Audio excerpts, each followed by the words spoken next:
حضرتك أنا كلامي دقيق وواضح.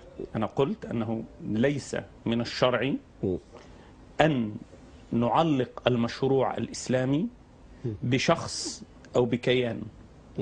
ليس من الشرع أن نعلق المشروع الإسلامي بجماعة الإخوان المسلمين أو حزب الحرية والعدالة.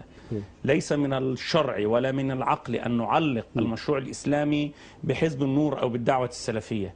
ليس من الشرع أن نعلق المشروع الإسلامي بالمهندس خيرت الشاطر أو الدكتور عبد المنعم أبو الفتوح أو الشيخ حازم أبو الإسماعيل أو الدكتور سليم العوة أو أي شخص كان، لأن المشروع الإسلامي أكبر من كل هذه الكيانات ومن كل هؤلاء الأشخاص. اسمح لي يعني أنا أتحدث معك في نفس السياق. في أول الحلقة قلت أن مصر تنهار، نعم، وأن جماعة الإخوان المسلمين هي التي قادرة على عدم انهيار مصر أو يعني الاستمرار في هذا الانهيار، وكأنك علقت يعني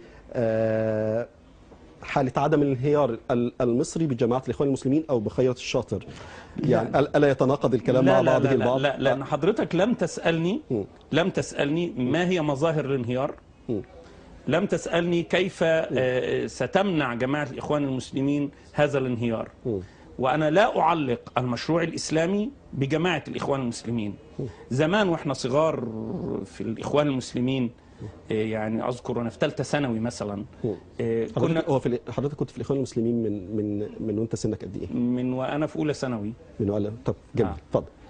كنا بنتعلم حاجة مهمة جدا، أن الإخوان المسلمين هي جماعة من المسلمين وليست جماعة المسلمين. إذن جماعة الإخوان المسلمين لا يتعلق بها المشروع الإسلامي، لأن جماعة الإخوان المسلمين أو حزب النور أو الدعوة السلفية نحن كأشخاص يمكن أن نفشل، لكن لا نعلق فشلنا بفشل المشروع الإسلامي، أو ليس معنى فشلنا كأشخاص أو كهيئة أو كحزب أن المشروع الإسلامي فشل. لا، هذا من الخطأ بمكان.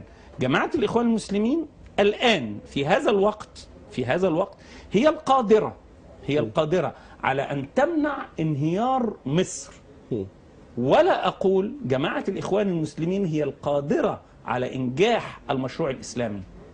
المشروع الإسلامي لابد أن يتضافر فيه الجميع.